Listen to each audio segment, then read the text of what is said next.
Hello everyone, welcome to Programming Cradle. Lately I've been getting some of the questions related to if a person is from non-technical background, can they pursue masters in data science? So that's exactly what I'll try to discuss in this video, and I'll also give some of the tips using which you can increase your chances of getting admit in some of the good universities. And I've seen some of the people who are from non-technical background, like maybe they were from they did some BSc in various subjects, but now they have got admit for MSc in data science. So it all depends on if you are able to convince the admission team that you are actually interested in the course, and if you are able to do so, you will most likely get an admit. Of course, if there aren't any other candidates who are writing a better SOP than you, or they have a better profile than you, so it also depends, because they will take candidates who are better, right? So that is what. So yeah, I will tell you what all things you can do so that you can increase your chances to get admit.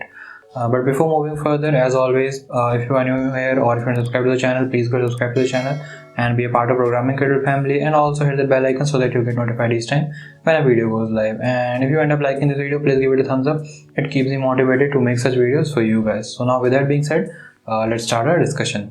So like my answer is yes, of course. If you are from a non-technical background, you can do data science. That's not a problem. Like let's say you are from a financial background, okay, and you want to do data science. So there is a lot of application of data science in financial background as well, right? So you will have domain knowledge, and then you will do data science course, so you will gain some technical knowledge also. So you will be a better person which can be hired by a company who works in a financial domain, right? Because you will have domain knowledge as well as technical knowledge. So in that way, of course, it will be, you will have an edge over people who has like a computer science degree or maybe some IT degree. So in that way, yes, of course, you will have edge and you can do data science. And actually, data science is an interdisciplinary course. It's not like only IT people can do that.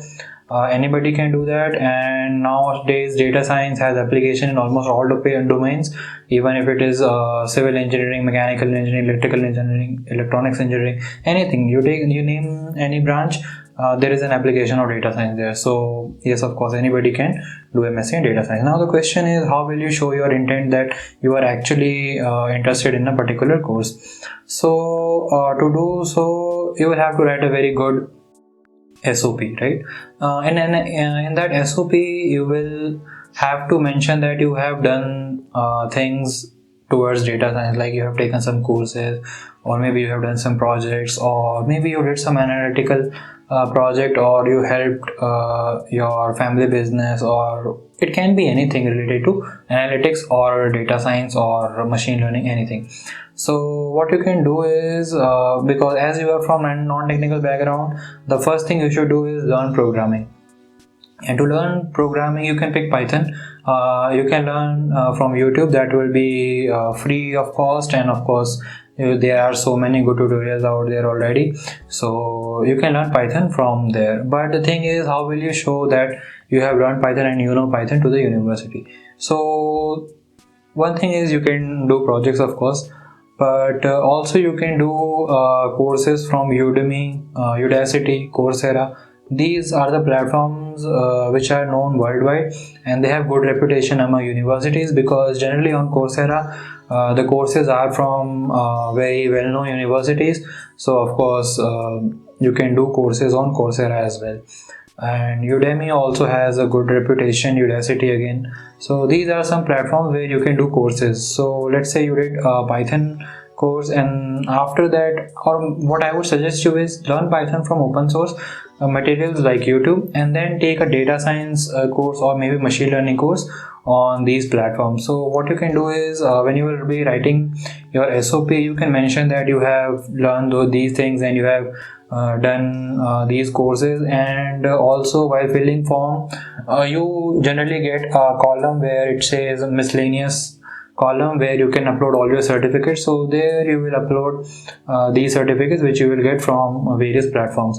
So this thing will definitely increase your chances, because this will show university that you are genuinely interested in the course, and not just trying to get an admit easily, or just to time pass. So these are the things that you should keep in mind. And also, when you will write your SOP, try to make your SOP very personalized to the university. Don't just mention that I like this university. Instead of this, use the name of the university. I have actually mentioned all those things in a video specifically. I made that video for SOP, so if you want, I will leave a card here. You can watch that video later.